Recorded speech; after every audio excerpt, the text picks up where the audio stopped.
So friends, let's now take the concept of capacitance. Now regarding the capacitance, what we say is that suppose there is a good conductor. There is a good conductor. आगे भी हमने देखा good conductor के बारे में, पर हमने good conductor को सम एक्सटर्नल इलेक्ट्रिक फील्ड में रखा था. We have placed a good conductor in some external electric field. Now we are not subjecting it to any kind of electric field. कोई इलेक्ट्रिक फील्ड यहाँ apply नहीं कर रहे हैं. This is a purely a good conductor. Suppose a metallic sphere. Now this sphere has electrons revolving here. Electrons randomly moving, free electrons. But now what we do is we provide charge to this surface. Sphere में charge देते हैं हम लोग. Let's give supply positive charge to it, to the sphere. Okay. Now the positive charge given to the sphere will spread uniformly over the surface. That's a tendency. Any metallic surface or conducting surface, you provide electric charge, that electric charge will get uniformly spread, uniformly distributed over the surface. Okay. The charge will not go inside the sphere. ये hollow sphere इसलिए नहीं जाएगा, ऐसा नहीं है. Even if you take a solid sphere, no charge will enter inside. क्यों? क्योंकि अंदर resultant electric field zero है. As resultant electric field inside is zero, not a single charge will go inside. यानी कि sphere के अंदर volume में कोई चार्ज नहीं होगा, इससे उसकी वॉल्यूम चार्ज डेंसिटी जीरो रहेगी. But charge will spread only over the surface.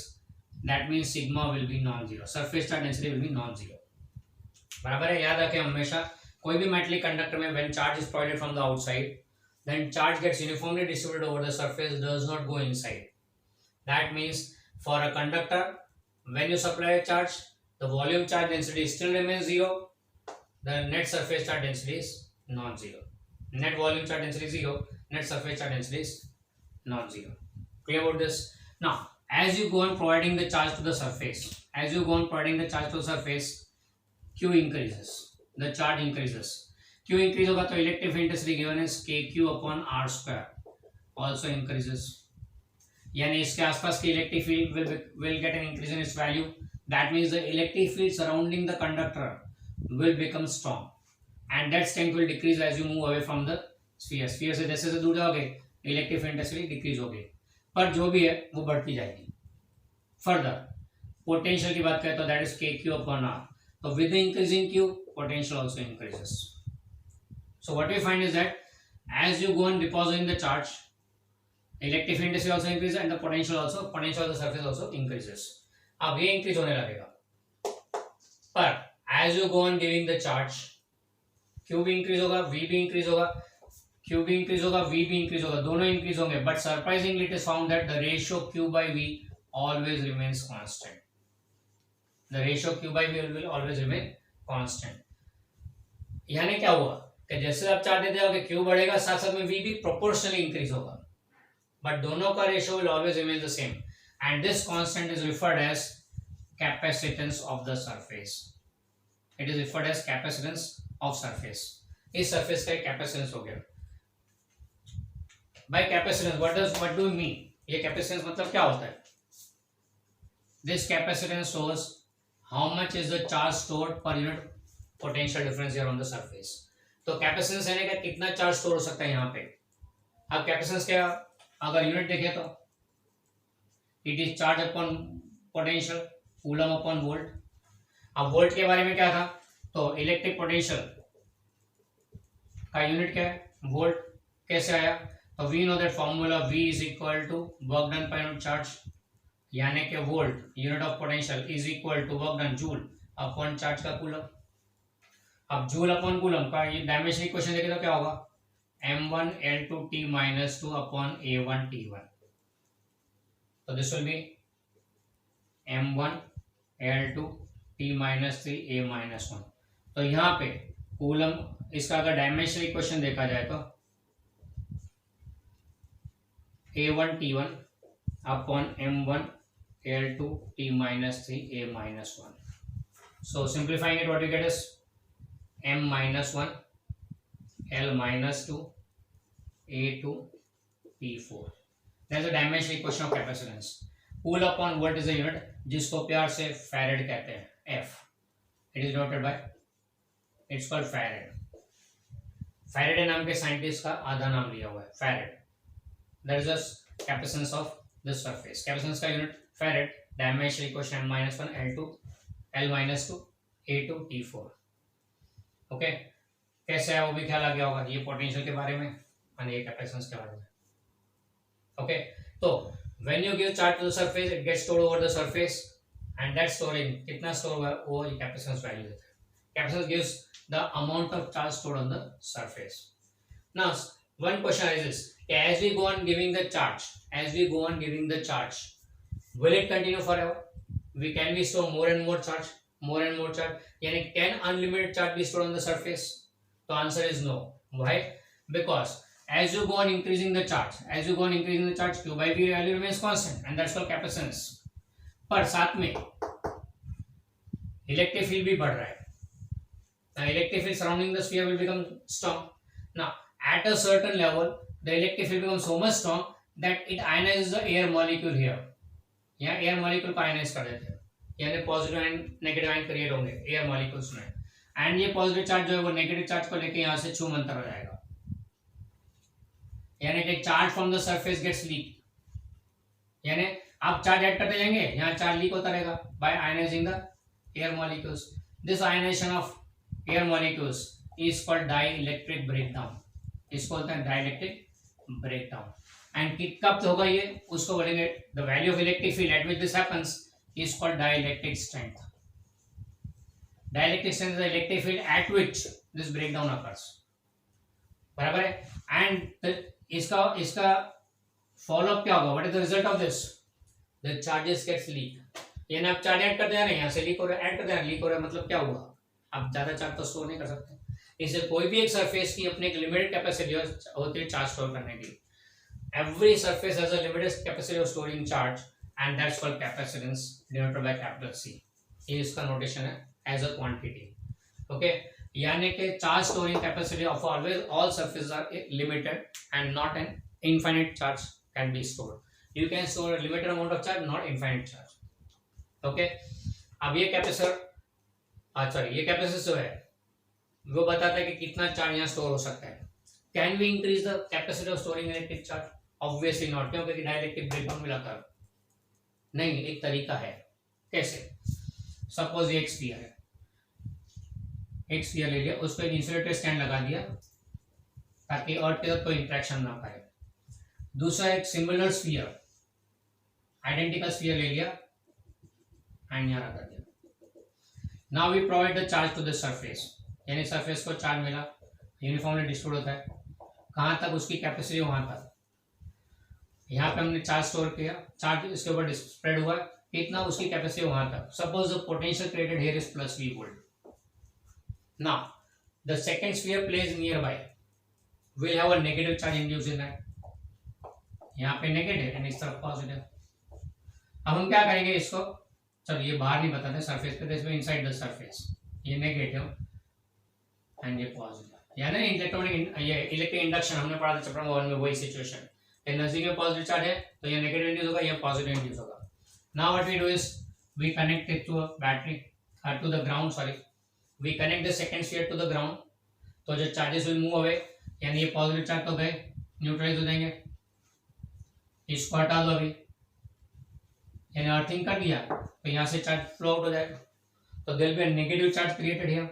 कितना potential, suppose negative V dash, इसकी कैपेसिटी प्लस V पोटेंशियल रखी थी, यहाँ पे नेगेटिव V डैश इंड्यूस हुआ है, तो इस सिस्टम की बात करें तो नेट पोटेंशियल कितना हुआ, V plus negative V dash, यानी कि जो मिलेगा V resultant will be less than V, जो इसकी कैपेसिटी उससे कम हो गया। फिर से एक बार, V provided charge to the sphere, इस पे इसकी कैपेसिटी जितना चार्ज आ गया, amount of charge stored on it is up to its capacity and the potential created is plus V volt. Due to this another uncharged sphere placed nearby will have some charge induced, उसमें दूसरे type का other type of charge को grounded कर दिया, वो चला गया, अब बचा यहाँ पे negative charge only, so negative potential is created on this surface. Net potential down हो गया, दोनों सिस्टम का नेट पोटेंशियल डाउन हो गया, पर इस सिस्टम की कैपेसिटी V तक की है, इस सिस्टम की कैपेसिटी V तक की है, ये तो डिक्रीज हो गया, इफेक्टिव तो डिक्रीज हो गया V से, तो अभी V तक ले जाने के लिए we have scope of adding some charge. चलो वैल्यू वाइज चेक करते हैं। सपोज ये प्लस 10 वोल्ट है, एंड सपोज यहाँ -6 वोल्ट हुआ, तो नेट कितना हुआ -4 वोल्ट, सॉरी नेट कितना हुआ 4 वोल्ट हुआ, +10 -6 4 वोल्ट हो गया। इसकी कैपेसिटी तो 10 वोल्ट तक की है एंड सिस्टम का नेट चार्ज कितना हो, नेट पोटेंशियल कितना 4 वोल्ट का है, तो we have a scope to increase from 4 volt to 10 volt and इतना इंक्रीज करने के लिए some extra charge can be added, some extra charge can be added, यानी सरफेस की कैपेसिटी बढ़ गई। कैसे? By placing another similar conductor near it. What the idea? यानी अगर गिवन सरफेस के पास में एक आइडेंटिकल कंडक्टर रख दो, आइडेंटिकल मतलब अगर ये स्फीयर तो ये भी स्फीयर, ये जिस मेटल का बना है वो इस मेटल का ये भी, आइडेंटिकल कंडक्टर रख दो, तो ये जो सिस्टम तैयार हो गया, it has an increased capacity of storing electric charge. दोनों कांटेक्ट में नहीं है, place near by each other and due to placing this another similar conductor near it, we can increase the capacity of storing electric charge on the surface, and this arrangement created of two identical conductors placed near each other having a capacity of storing electric charge। फिर से एक बार, this system of two identical conductors placed near each other having a capacity of storing electric charge is called a capacitor। ये हो गया capacitor का concept. तो capacitor यानी क्या है? टू आइडेंटिकल कंडक्टर्स, समझ लो आर्बिट्ररी शेप, ऐसा जरूरी नहीं कि कोई एक पर्टिकुलर स्फीयर ही होना चाहिए, they can be of any arbitrary shape. So to identical conductors placed near each other and having a capacity of storing electric charge is called a capacitor. तो ये कैपेसिटर का कॉन्सेप्ट हो गया।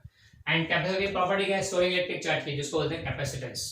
सो capacitor having capacitance C, इसका circuit symbol क्या है capacitor का? We show it by this way, a capacitor having capacitance C, we show it by this way, a capacitor having capacitance C। अगर इस capacitance की value तुम very कर सकते हो तो इसमें एक्स्ट्रा एक एरो डाल देते हैं, this shows variable capacitor. Arrow लगा दे तो वेरिएबल कैपेसिटर, एरो ना हो तो it's a steady capacitor, value fix है उसकी। ओके, ये हो गया कैपेसिटर। कैपेसिटर क्या होता है? कैपेसिटर क्या होता है एंड उसका सर्किट सिंबल। ना कैपेसिटर का काम क्या है basically, how it works?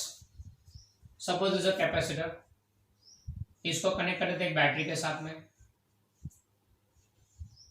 Now battery के पॉजिटिव टर्मिनल से चार्ज यहाँ पे आएगा, इस प्लेट पे पॉजिटिव चार्ज डिपॉजिट होगा एंड नेगेटिव इधर कनेक्ट करते हो उतना ही नेगेटिव आएगा, प्लस क्यू इधर माइनस क्यू इधर। एक प्लेट पे पॉजिटिव चार्ज, दूसरे पे उतना ही negative charge. Here Q is called charge on capacitor, here Q is called charge on capacitor. अब जैसे ही बैटरी का कनेक्ट किया, यहाँ पे प्लस क्यू चार्ज या माइनस क्यू चार्ज स्टोर हो जाएगा। नाउ ये चार्ज क्यों स्टोर हो गया कैपेसिटर में? Q is the charge store in the capacitor. जब बैटरी है, सफिशिएंट करंट अवेलेबल है, तो charges will get stored here, but as soon as you remove the battery, battery suppose weak हो गई या रिमूव कर दो, तो यहाँ जो चार्ज स्टोर है वो कंडक्शन शुरू कर देगा। इसको कनेक्ट कर दो सर्किट में तो कंडक्शन शुरू कर देगा। कंडक्शन शुरू करेगा मतलब इट कैन सप्लाई करंट, यानी works like a battery in case of emergency. इससे उसका सिंबल बैटरी जैसे ही। फर्क इतना ही है, बैटरी में एक लंबी लाइन होती है, एक छोटी लाइन होती है। बैटरी में एक लंबी लाइन होती है, एक छोटी लाइन होती है। लंबी लाइन शोज पॉजिटिव, छोटी लाइन शोज नेगेटिव। यहाँ तो is nothing like a positive negative. क्यों? क्योंकि अगर आप यहाँ बैटरी रिवर्स कर दो तो कोई बात नहीं, यहाँ प्लस क्यू आएगा, यहाँ माइनस क्यू चार्ज आएगा, the charge will get reverse. यानी कैपेसिटर के सरफेस पे you can reverse the charge also. इससे उसमें कौन सा पॉजिटिव कौन सा नेगेटिव ऐसा फिक्स नहीं है। इससे दोनों इक्वल साइज की लाइन बनाने की। बैटरी में एक लंबी लाइन होती है, छोटी लाइन होती है, यहाँ पे दोनों equal size line. That is the difference between the two. Capacitor का ज्यादा वर्किंग इसके बाद देखते हैं। हमने देखा कैपेसिटर को इंट्रोड्यूस किया अभी आगे। तो कैपेसिटर यानी क्या है? It's a system of two identical conductors placed near each other and having a capacity of storing electric charge, that's called capacitor. अब कैपेसिटर को हम लोग डिनोट करते हैं कैसे? Two parallel lines equal size, a capacitor having capacitance C। इसका working कैसा है? इसको कनेक्ट कर दिए बैटरी के साथ, तो एक प्लेट पे ये the plate connected to the positive charge will get a positive charge over here plus q suppose and negative यहाँ पे आएगा उतना ही, तो minus q charge। तो one plate will be positive charge, second plate will be negative charge, and here we say q, the value of charge on any one plate। net charge तो zero ही है, और value of charge on any one plate we call it as charge on capacitor। इसको बोलते हैं हम लोग charge on capacitor। then we have potential difference V। V is the potential difference across the plates, across capacitor। यानी दोनों plates के across potential difference A is the area of surface of the plate, area of surface of plate. अच्छा, एक positive plate हो गई, दूसरी negative plate हो गई, यानी पॉजिटिव कंडक्टर नेगेटिव कंडक्टर। फिर बाद में D is the distance between the plates, distance between plates. And सबसे इंपॉर्टेंट इसका capacitance C is the capacitance. And ये कैसे मिलता है? तो we know very well capacitance given as Q upon V, charge on the plate upon potential difference. Okay, इसका functioning क्या है, what is its basic use and how it works? तो जब बैटरी स्ट्रांग है तब चार्ज प्रोवाइड करेगी and that charge will get stored in the capacitor. Battery strong है, charge provide करेगी, capacitor will store charge on it at surface.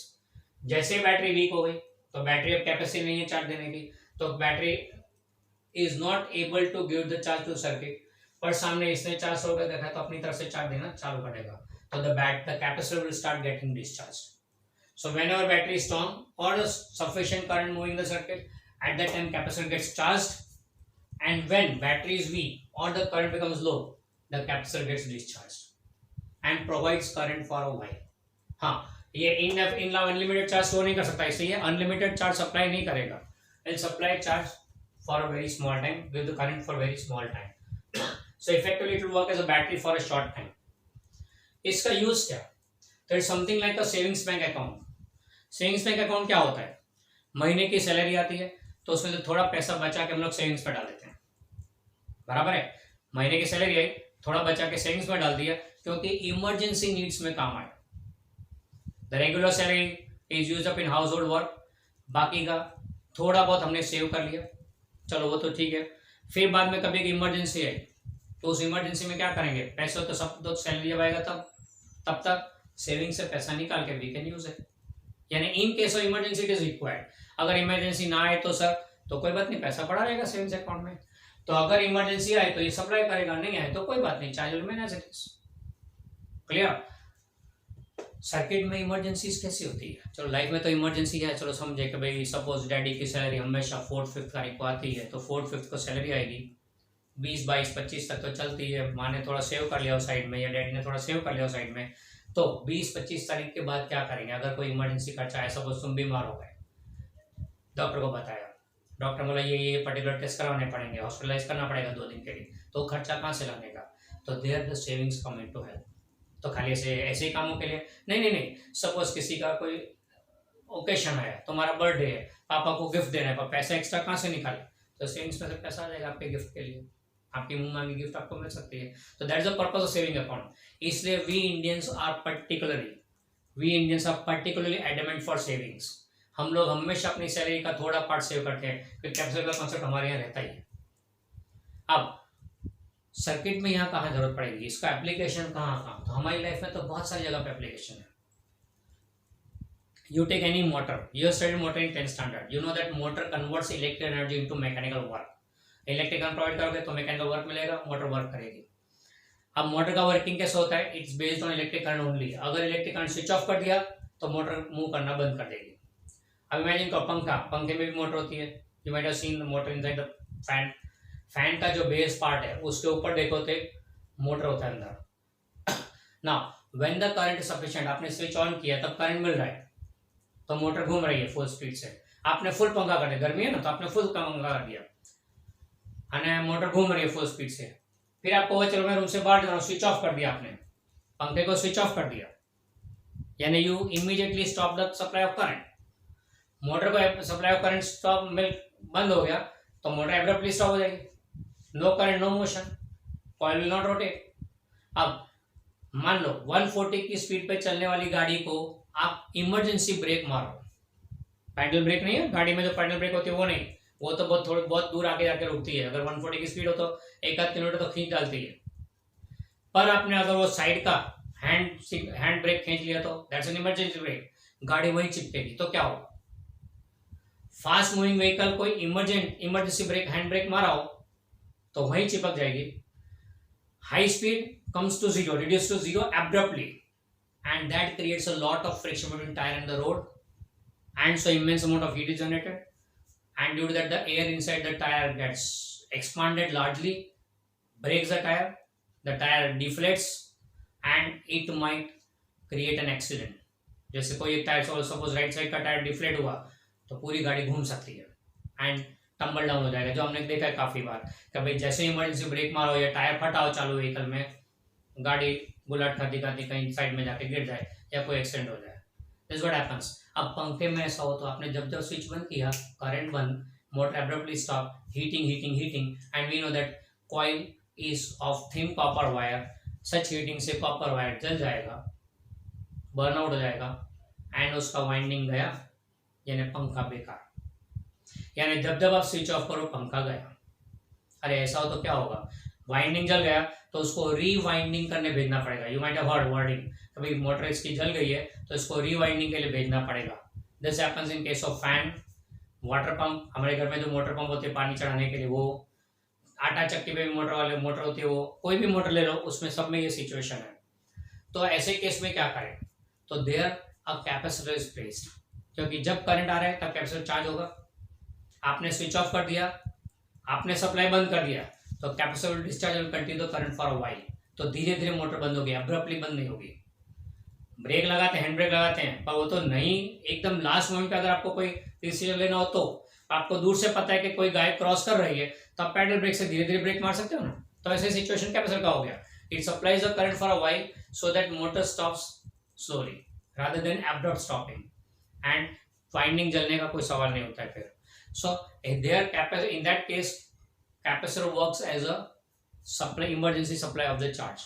इसलिए हर एक motor में एक साइड में कैपेसिटर होता ही है। तुम बोलोगे सर हमने तो कभी कैपेसिटर देखा नहीं है, कोई बात नहीं, घर का पंखा है ना, उसमें जो बेस पार्ट है उसका ढक्कन थोड़ा ऊंचा कीजिए, आपको एक सिलेंडर दिखेगा, सिल्वर कलर या व्हाइट कलर का सिलेंडर होगा जिसमें से 2 वायर बाहर आ रहेंगे। That cylinder is nothing but capacitor। That cylinder is nothing but a capacitor।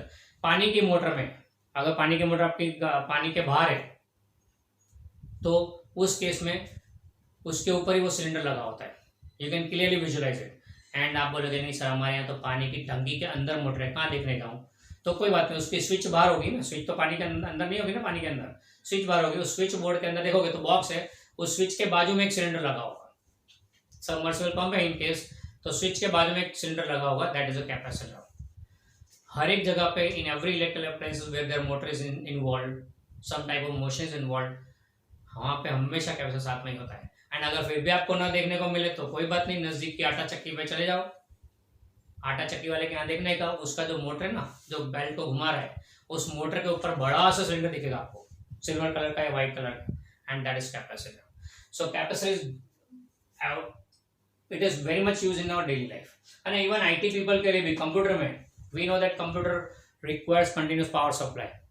आगे तो पुराने जमाने में तो CVT आता था, कांस्टेंट वोल्टेज ट्रांसफार्मर, तो वो हम लोग लेते थे। पर अभी तो सिचुएशन कैसा है कि अगर सप्लाई में थोड़ा भी स्पाइक आया तो इट में डिस्टर्ब हो कंप्यूटर, हार्ड डिस्क में क्रैश, ये हो सकता है। इसलिए हमेशा साथ में एक क्या बोलते हैं, एक डिवाइस रखते हैं जो हमको इन case of emergency power supply देता है, and that is called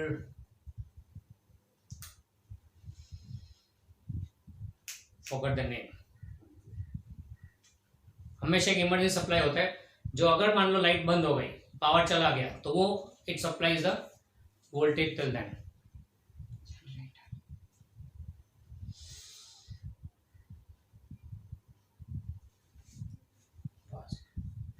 it's called UPS, uninterrupted power supply. UPS कैसा होता है, छोटा हो या बड़ा हो, depending on the server you are using. कई कंपनीज में बड़े यूपीएस होते हैं जो आधे घंटे तक सप्लाई कर सकते हैं, कुछ में छोटे यूपीएस होते हैं जो 1-2 मिनट के लिए। This is required when suddenly power goes off, UPS takes over, यानी it's a capacitor, sort of capacitor, it takes over and gives you some time to shut down the server और stop the process. तो process stop हो गया, hard disk का घूमना बंद हो जाएगा, फिर वादा नहीं है, फिर बंद हो जाए तो रोटेटिंग हार्ड डिस्क में पावर नहीं जाना चाहिए, नहीं तो एब्रप्टली स्टॉप होगा, डिस्क क्रैशेस। तो ये कैपेसिटर का काम है। It is similar to a battery in case of emergency. खास ध्यान रखें, बैटरी को रिप्लेस नहीं कर सकता कैपेसिटर। तुम बोलो ठीक है तो बैटरी का यूज करें, कैपेसिटर यूज करें ना, नहीं, capacitor can not replace the battery. It's a savings account, not a salary account. Salary account continuously आते रहता है, सेविंग्स अकाउंट कंटिन्यूसली आते नहीं रहता है, वो तो हमने जो सेव किया वही मिलता है हमको। सो salary is always needed, salary is always needed. Savings तो साइड में इमरजेंसी प्रॉब्लम्स को सेट करने के लिए होता है, इसलिए कैपेसिटर के इस कॉन्सेप्ट से इतना याद रखें कि हमेशा अपने सैलरी का एक पार्ट सेव करें, कैपेसिटर का यूज करें। ओके, ये हो गया। अब capacitor depending on the shape of the plates, there are different types of capacitor. अगर ये प्लेट्स पैरेलल मेटलिक प्लेट्स हैं तो इसको बोलते हैं पैरेलल प्लेट कैपेसिटर, यानी कि सिचुएशन को जैसा है, एक प्लेट मेटलिक प्लेट, बाद में दूसरा मेटलिक प्लेट, तो ये अरेंजमेंट हो गया, इसको बोलेंगे पैरेलल प्लेट कैपेसिटर, यानी something like this, two parallel metallic plates. दूसरा, अगर दोनों स्फीयर कॉन्सेंट्रिक स्फीयर्स, यानी having common centre, concentric sphere तो उसको बोलेंगे स्फेरिकल कैपेसिटर, एक स्फीयर और दूसरा स्फीयर, एक को पॉजिटिव चार्ज करते हैं, दूसरे को नेगेटिव चार्ज करते हैं, ये हो गया spherical capacitor. Even we have cylindrical shapes also, cylindrical capacitor, उसमें एक सिलेंडर, उसके अंदर कॉमन एक्सिस वाला coaxial another cylinder, smaller cylinder, ये हो गया सिलिंड्रिकल कैपेसिटर। एक पॉजिटिव प्लेट रहेगा, दूसरा नेगेटिव प्लेट बनेगा। हमारे कोर्स में तो हमें सिर्फ पैरेलल प्लेट कैपेसिटर ही पढ़ना है, we have need not study this too. हमें जो इसके बाद पढ़ना है वो parallel plate capacitor, and will obtain the formula for capacitance in that case also.